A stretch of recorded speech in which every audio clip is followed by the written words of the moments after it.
Good morning, everybody. It's Mike Griffin again. I want to make a short video on how to extend a push rod. It's a method I've been using for some time now. I thought I would share with you.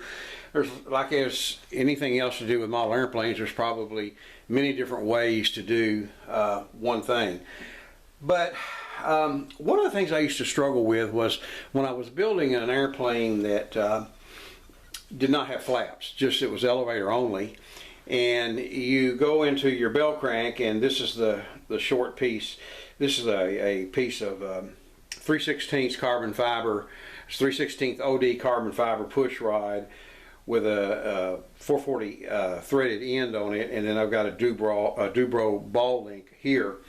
So when you go into your bell crank in the wing and you mount this, and you don't have flaps, this piece was actually made for a flap. I cut it short. But let's just say you're going to run this from the bell crank all the way back to the elevator. Well, one of the problems that you have during construction is that long push rod flopping around, because you're going to attach it to the bell crank. You're going to put your center sheeting on. You're going to have a hole in the center sheeting for this push rod to exit.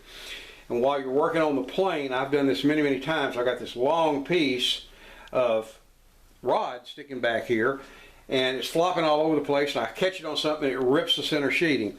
So one of the things I came up with to make it easier while you're constructing the wing before you actually mount it into the fuselage or profile, usually profile fuselage, but it can be done the same thing on a built-up fuselage, is to go ahead and mount a short piece like this.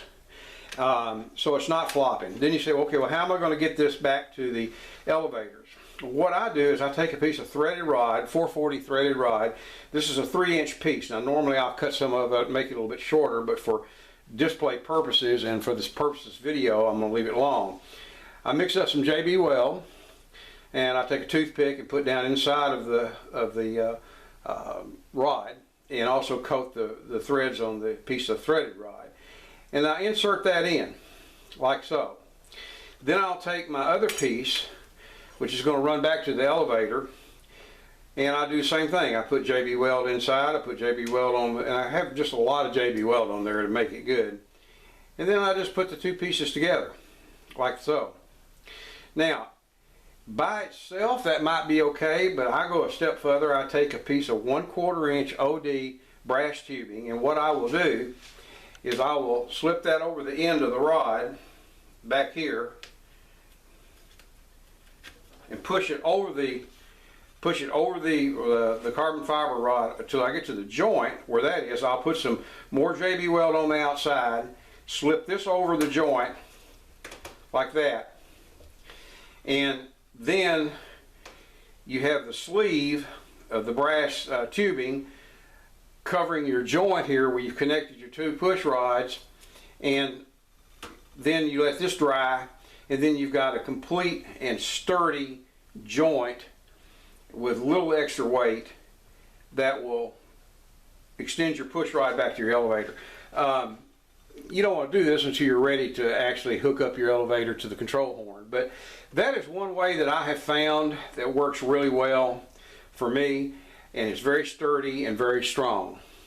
So I'll put this up closer to the camera lens so you can kind of see what I've done. I'm not sure if that's coming out or not, but anyway, just wanted to share that with you, that is one way that you can extend a push rod at a later date rather than having to work with this long rod and having it hit and flop around and tear up your center sheeting. Okay? Hope that helped. Thank you.